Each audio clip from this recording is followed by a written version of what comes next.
കയറിയിരുന്നു ശോഭാ സുരേന്ദ്രനിലൂടെ.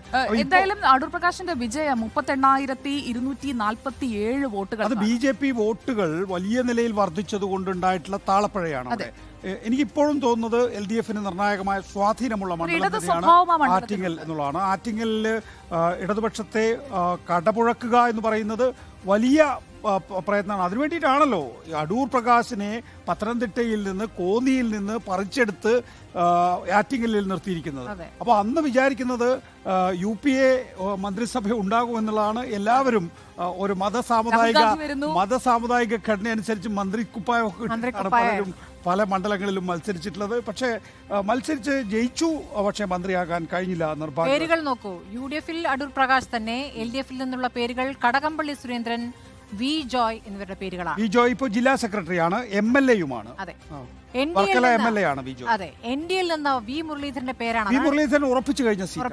അവിടെ Adoor പ്രകാശിന്റെയും V മുരളീധരന്റെയും camp ചെയ്ത് പ്രചാരണമൊക്കെ നടത്തിയിട്ടുണ്ട്. അതെ, അടൂർ പ്രകാശിന്റെയും വി മുരളീധരന്റെയും കാര്യത്തിൽ യാതൊരു സംശയവും ബാക്കിയില്ല. പക്ഷേ LDF സ്ഥാനാർത്ഥി അന്തിമമായി തീരുമാനിക്കപ്പെട്ടിട്ടില്ല എന്നുള്ളതാണ്.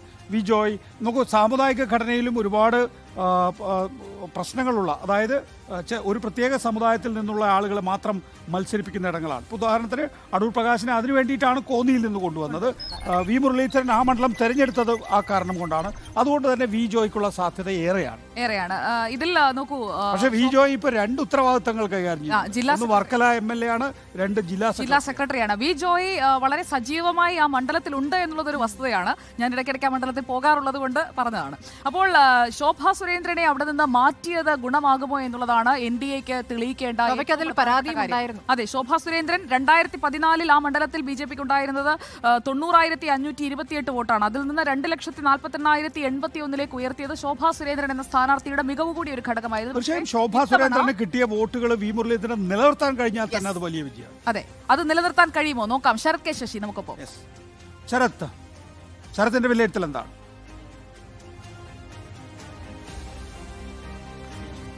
തൃശൂർ കഴിഞ്ഞാൽ സംസ്ഥാനത്തെ ലോക്സഭാ സീറ്റുകളിൽ സ്ഥാനാർത്ഥി ചിത്രം ഏറ്റവും തെളിഞ്ഞു നിൽക്കുന്നത് ആറ്റിങ്ങലിലാണ്. ആറ്റിങ്ങലിലും ഒരു ത്രികോണ മത്സരത്തിന്റെ പ്രതീതി തന്നെയാണ് ഉണ്ടായിരിക്കുന്നത്. അതിൽ 3 സ്ഥാനാർത്ഥികളുടെ കാര്യവും ഏറെക്കുറെ ഉറപ്പാകുന്ന പശ്ചാത്തലം.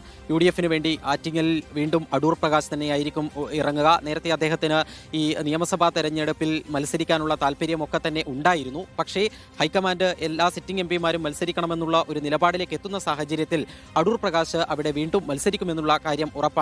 അടൂർ പ്രകാശിന്റെ ഒരു ഇലക്ഷൻ മാനേജ്മെന്റിൽ തന്നെയാണ് UDF പ്രതീക്ഷയർപ്പിക്കുന്നത്.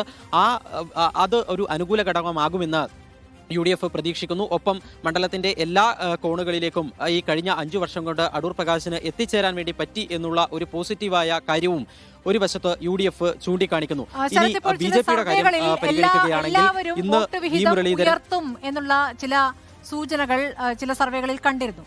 മാത്രമല്ല, ഒരു പ്രധാനപ്പെട്ട പരാതി ഇതിനിടയ്ക്ക് അടൂർ പ്രകാശ് നൽകുന്നുണ്ട്. 1.25 ലക്ഷം കള്ള വോട്ടുകൾ കടന്നുകൂടിയിട്ടുണ്ട് എന്നൊരു പരാതി തെരഞ്ഞെടുപ്പ് കമ്മീഷൻ അദ്ദേഹം നൽകുകയും ചെയ്തിട്ടുണ്ട്. അപ്പോൾ അവിടുത്തെ ഒരു സാഹചര്യം എങ്ങനെയാണ്?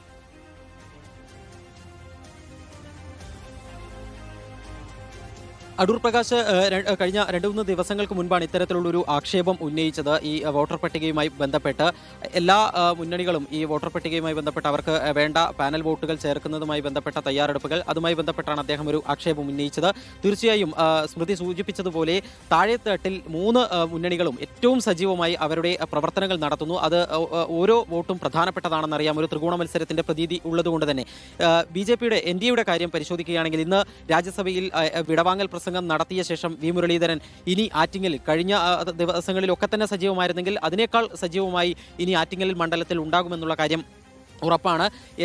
സംസ്ഥാനത്ത് ഏറ്റവും കൂടുതൽ മന്ത്രിമാർ എത്തിയിട്ടുള്ള ഒരു മണ്ഡലം ആറ്റിങ്ങലായിരിക്കും. നിർമ്മലാ സീതാരാമൻ അടക്കമുള്ള മന്ത്രിമാരെ എത്തിച്ചുകൊണ്ടാണ് വി മുരളീധരൻ അവിടെ പ്രചരണം നടത്തുന്നത്. നേരത്തെ നിങ്ങൾ സൂചിപ്പിച്ചതുപോലെ തന്നെ BJPയിൽ ഒരു ആഭ്യന്തര സംഘർഷത്തിന്റെ ഒക്കെ തന്നെ പശ്ചാത്തലത്തിൽ ശോഭാ സുരേന്ദ്രനേക്കാൾ വോട്ട്, ചുരുങ്ങിയ പക്ഷം ശോഭാ സുരേന്ദ്രനോളം വോട്ട് പിടിക്കുക എന്നുള്ള വലിയ വെല്ലുവിളി, ആ ഒരു ടാർഗറ്റ് കൂടി വി മുരളീധരനെ സംബന്ധിച്ചിടത്തോളം ഉണ്ട്. അതുകൊണ്ട് തന്നെ കഴിഞ്ഞ 1 വർഷത്തോളമായി അവിടെ ഏറ്റവും സജീവമായ നിലയിൽ BJPയുടെ സംഘടനാ മിഷനറി പ്രവർത്തിക്കുന്നു. A+ മണ്ഡലം എന്നുള്ള നിലയിൽ തന്നെയാണ് അവിടെ BJP ആ സീറ്റിനെ പരിഗണിക്കുകയും ചെയ്യുന്നത്.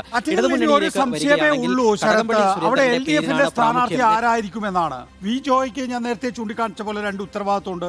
കടകംപള്ളിയെ സംബന്ധിച്ചിടത്തോളം അദ്ദേഹം ഇപ്പോൾ നിയമസഭയിൽ അദ്ദേഹത്തിൻ്റെ അവസരങ്ങൾ അവസാനിക്കുകയാണ്. ആ ഘട്ടത്തിൽ മാത്രമല്ല കഴക്കൂട്ടം നിയമസഭാ മണ്ഡലത്തിൽ നിന്ന് തുടർച്ചയായി ജയിക്കുന്ന ആളെന്നുള്ള നിലയിൽ നേരത്തെയുള്ള ജില്ലാ സെക്രട്ടറി എന്നുള്ള നിലയിലുള്ള സ്വാധീനമൊക്കെ ഉണ്ട്.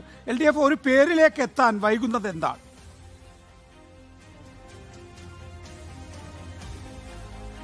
ഏറ്റവും പ്രധാനപ്പെട്ട കാര്യം CPM നേരത്തെ ഒരു ആഭ്യന്തര സർവേ നടത്തിയിരുന്നു. ആ ആഭ്യന്തര സർവേയിൽ സ്ഥാനാർത്ഥി ആരാകണമെന്നതിനെ സംബന്ധിച്ചിട്ടുള്ള ഒരു റിസൾട്ട് വന്നപ്പോൾ അത് വി ജോയി അവിടെ സ്ഥാനാർത്ഥിയാകുന്നത് ആയിരിക്കും ഉചിതം എന്നാണ്. പക്ഷേ നികേഷ് സൂചിപ്പിച്ചതുപോലെ തന്നെ ഇപ്പോൾ തന്നെ 2 ഉത്തരവാദിത്വങ്ങൾ വി ജോയി വഹിക്കുന്നുണ്ട്, MLA, പാർട്ടി ജില്ലാ സെക്രട്ടറി. അതുകൊണ്ട് തന്നെ വീണ്ടും മറ്റൊരു സ്ഥാനാർത്ഥിത്വ കുപ്പായം വി ജോയിക്ക് നൽകുകയാണെങ്കിൽ അത് തിരിച്ചടിയാകാനുള്ള സാധ്യതയുണ്ട്. അത്തരമൊരു സാഹചര്യത്തിലാണ് ആ മണ്ഡലത്തിന്റെ ഡെമോഗ്രഫി വെച്ച് മറ്റൊരു ഈഴവ സ്ഥാനാർത്ഥിയെ അവിടെ ഇടതുമുന്നണിക്ക് പരിഗണിക്കേണ്ടി വരും. പ്രത്യേകിച്ചും വി മുരളീധരനും അടൂർ പ്രകാശും പോലെയുള്ള ഹെവി വെയിറ്റുകൾ ഒരു മത്സരരംഗത്ത് ഇറങ്ങുന്ന ഒരു മണ്ഡലമായതുകൊണ്ട് തന്നെ അവരോട് കിടപിടിക്കുന്ന മറ്റൊരു സ്ഥാനാർത്ഥി വേണം, അത് ജില്ലയ്ക്കകത്തു നിന്ന് വേണം. ആ ഒരു അന്വേഷണമാണ് ഇപ്പോൾ ഏറ്റവും ഒടുവിൽ കടകംപള്ളി സുരേന്ദ്രനിൽ എത്തി നിൽക്കുന്നത്. കടകംപള്ളിക്ക് ഇപ്പോഴത്തെ പാർട്ടി ഒരു നോം അനുസരിച്ചാണെങ്കിൽ അടുത്ത നിയമസഭാ തെരഞ്ഞെടുപ്പിൽ മത്സരിക്കാൻ വേണ്ടി പറ്റില്ല സ്വാഭാവികമായും. അതുകൊണ്ട് തന്നെ കടകംപള്ളിയും ഈ മത്സരത്തിൽ നിന്ന് മത്സര താല്പര്യമൊക്കെ തന്നെ പ്രകടിപ്പിക്കുന്നുണ്ട് എന്നാണ് അദ്ദേഹത്തോട് അടുത്ത വൃത്തങ്ങൾ വ്യക്തമാക്കുന്നത്. നേരത്തെ VK പ്രശാന്തിന്റെ ഒക്കെ തന്നെ പേര് ഇതേ ആറ്റിങ്ങലിൽ പരിഗണിക്കപ്പെട്ടിരുന്നു. പക്ഷേ അദ്ദേഹത്തിനും മത്സരിക്കാൻ താല്പര്യമില്ല എന്നുള്ളതാണ് അറിയാൻ കഴിയുന്നത്. ഏതായാലും CPM ഇപ്പോൾ കടകംപള്ളി സുരേന്ദ്രനിലേക്ക് എത്തുന്നു എന്ന് വേണം ഏറ്റവും ഒടുവിലത്തെ വിലയിരുത്തലുകളിൽ നിന്ന് മനസ്സിലാക്കാൻ. ശരി, ശരത് കെ ശശിയാണ് ആറ്റിങ്ങൽ ലോക്സഭാ മണ്ഡലത്തിന്റെ സാധ്യതകൾ നമുക്ക് മുന്നിൽ അവതരിപ്പിച്ചത്.